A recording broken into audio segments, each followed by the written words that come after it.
Capítulo 2 dos dons do Espírito Santo. Quantos e quais são os dons do Espírito Santo? Os dons do Espírito Santo são 7. Sabedoria, entendimento, conselho, fortaleza, ciência, piedade, temor de Deus. De novo. Sabedoria, entendimento, conselho, fortaleza, ciência, piedade, temor de Deus. Para que servem os dons do Espírito Santo?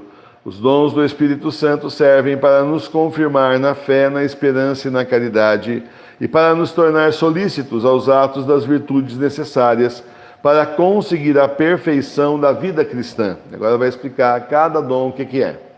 Que é a sabedoria? Sabedoria é um dom pelo qual nós, elevando o espírito acima das coisas terrenas e frágeis, contemplamos as eternas, isto é, a verdade que é de Deus, no qual pomos nossa complacência, amando-o como nosso sumo bem. Sabedoria de você conhecer a palavra do Senhor, de você conhecer os caminhos do Senhor, conhecer aquilo que o Senhor quer para a sua vida, a missão que Ele tem para você. Para tudo isso é preciso sabedoria, para escolher entre o certo e o errado diante dos olhos de Deus. Porque no mundo que nós estamos hoje, infelizmente, muitas vezes a gente acha que está escolhendo certo, aquela é a lógica do mundo, mas às vezes, diante dos olhos de Deus, nós estamos escolhendo completamente errado. Porque a lógica do mundo é a lógica do demônio, né? Então, muitas vezes já corrompida, não conseguindo corromper tudo, mas a maior parte. Então, muitas vezes nós vamos ser obrigados a fazer escolhas difíceis, escolhas que contrariam aí aparentemente o nosso interesse até terreno, né? Contrariam o que o mundo prega, que é bom, que é ótimo, maravilhoso, e escolhendo aquilo que é bom para a nossa salvação. É justamente seguindo a palavra do Senhor, seguindo os mandamentos de Deus, é a gente investir, vamos falar numa linguagem assim, né? Arrojada, né? Investir na nossa salvação. Certo? Que é entendimento. Entendimento é um dom pelo qual nos é facilitada quanto possível, vamos de novo. Que é entendimento. O entendimento é um dom pelo qual nos é facilitada quanto possível a um homem mortal a inteligência das verdades da fé e dos divinos mistérios, os quais não podemos conhecer com as luzes naturais da nossa razão. Se for para usar a razão, se for para usar a ciência, eu não sei mais das quantas, não adianta, você não vai entender o Senhor. A lógica do Senhor é diferente. Então, nós precisamos aprender de acordo com a lógica do Senhor, que tem lógica, tem sentido. Quando você pega o fio da meada é igual a matemática. A matemática só é difícil enquanto você não entende. Quando você começa a entender, não, beleza. A mesma coisa acontece com as coisas de Deus. As coisas de Deus também, num primeiro momento, parecem estranhas e difíceis. A lógica do Senhor parece diferente. Mas quando você pega o ritmo e o rumo, justamente da lógica das coisas de Deus, aí você vai tranquilamente, começa a fazer tudo, faz sentido. Essa era a lógica que nós tínhamos que ter aprendido desde o começo da nossa vida. Mas você sabe que não foi ensinado. Então, já que é assim, vamos atrás, vamos correr atrás da formação correta, não é isso? Que é conselho. Conselho é um dom pelo qual, nas dúvidas e incertezas da vida humana, conhecemos o que mais convém à glória de Deus, a nossa salvação e a do próximo. Então, é você saber o que é mais importante para a glória de Deus, para a sua salvação e também para a salvação do próximo. Notou o para do próximo também? É importante isso, porque nós não podemos ser um instrumento de queda para as pessoas. Então, uma pessoa, por exemplo, que sai por aí, uma moça, e diz que é católica, e sai por aí vestida com aquelas roupas mais apertadas do que qualquer outra coisa, dá para ver as etiquetas da roupa íntima através da roupa dela. É o tipo da coisa, conforme o caso, até para ler a marca, vamos falar assim, para ficar bem exagerado, ver se você entende, é o tipo da coisa que ela não está colaborando em nada para a salvação nem dela, nem dos outros. Está colaborando com a perdição dos outros. Tem muita mulher que acha isso engraçado, sair por aí, os homens ficarem babando e tal. Mas é assim, ela está colaborando com justamente perdição deles, condenação deles, mas dela também. Isso ela não sabe, mas ela está indo para o ralo junto com eles. Um exemplo, Que é a fortaleza. A fortaleza é um dom que nos incute energia e coragem para observar fielmente a santa lei de Deus e da Igreja, vencendo todos os obstáculos e assaltos dos nossos inimigos. Ser forte na fé, firme na fé, ter o dom da fortaleza para enfrentar as tentações e também as ciladas do maligno e seus religionários aí, seus enviados, os seus discípulos, e o que mais tem é discípulo do demônio nesse mundo. Muitas vezes até a pessoa pode até não saber, mas está fazendo o esquema do demônio, que é um negócio impressionante, que a gente não faça. Que para nós seja diferente, que o Senhor dê a graça da gente enxergar antes, perceber pelo dom do Espírito Santo, perceber, opa, isso aqui é esse lado do demônio, se eu continuar nessa linha aqui, eu estou fazendo o esquema do diabo. Muito embora pareça super certo, mas isso aqui diante de Deus é super errado. E aí então a gente parar antes, renunciar àquela atitude, não tomar, se tomou aquela atitude, consertar, para evitar que a gente caia aí nas insídias do mal. E é ciência. Ciência é um dom pelo qual julgamos retamente das coisas criadas e conhecemos o modo de bem usar delas e de dirigir ao último fim, que é Deus.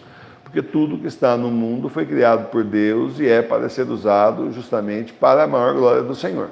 Então, tudo que está no mundo é para a gente poder usar de acordo, corretamente, não aí exagerando, não destruindo, mas sim usando de forma correta.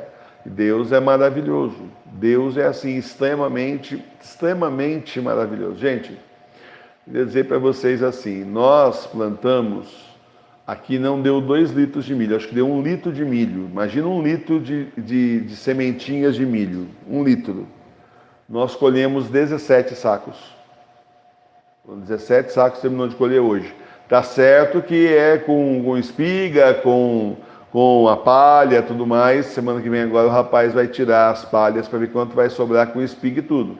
Mas se você não sabe, eu também não sabia antigamente, você não sabe, com a espiga e o milho, tem gente que debulha o milho, dá o milho para a galinha e a espiga simplesmente é jogada fora, descartada. Mas tem gente que descobriu um outro negócio, na nossa região aqui chama canjicão. A pessoa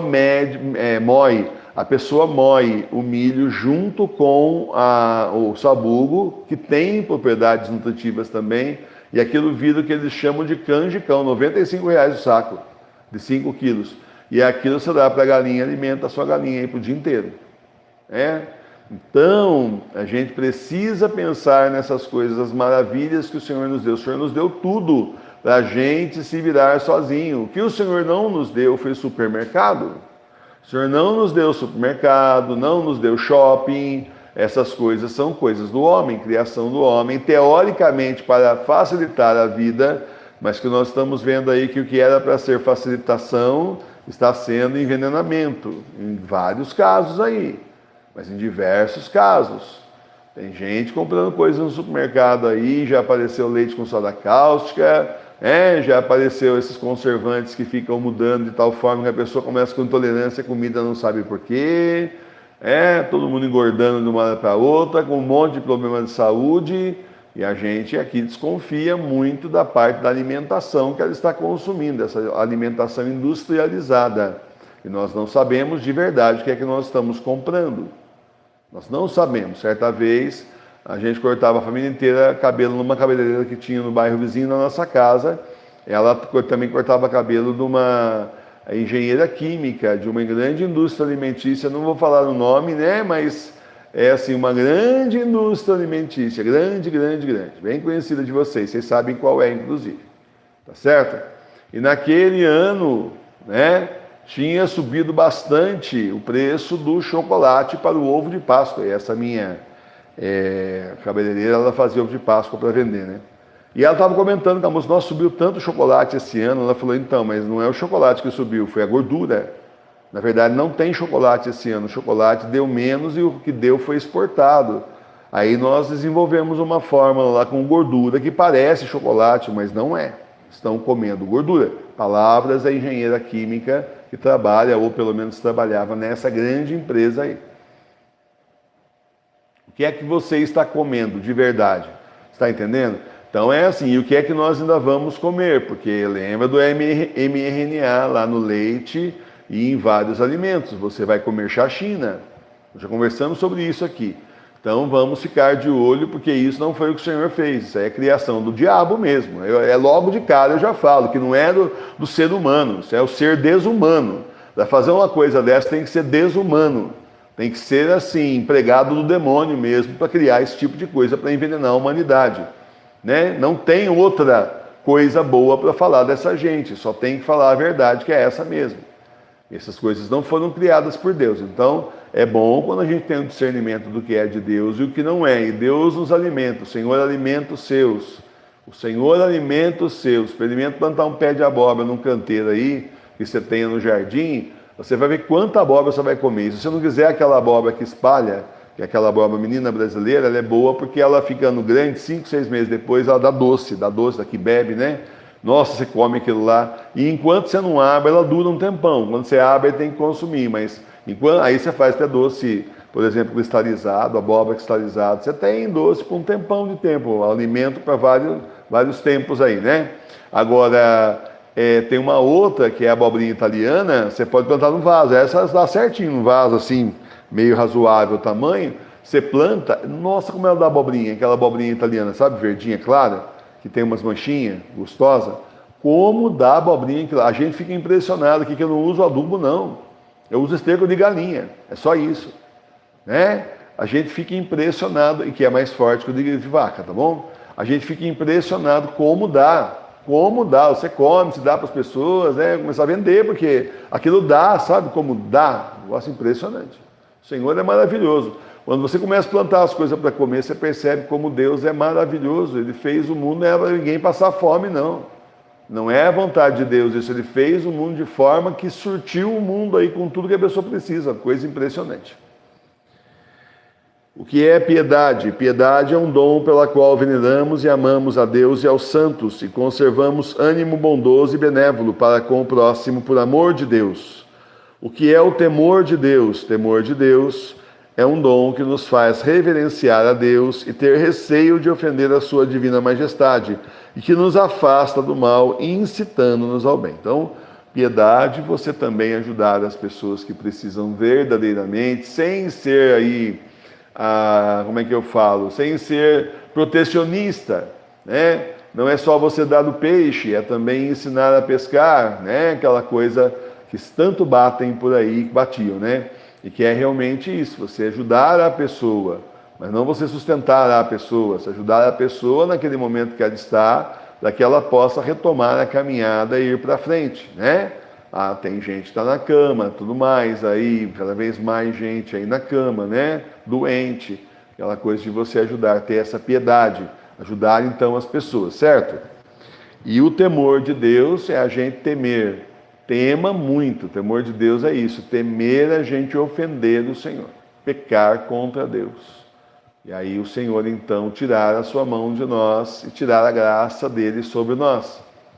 Aí a gente está aflito, porque com o Senhor já não é fácil, sem o Senhor é impossível, certo?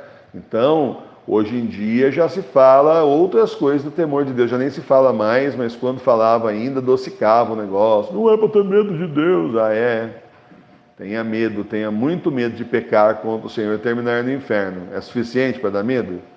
Então, é a mesma igreja que passou a dizer que não existia inferno, diz que não é para temer a Deus. Não é assim que o catecismo maior de São Pio X nos ensina. 100 anos atrás, a igreja era totalmente diferente, né?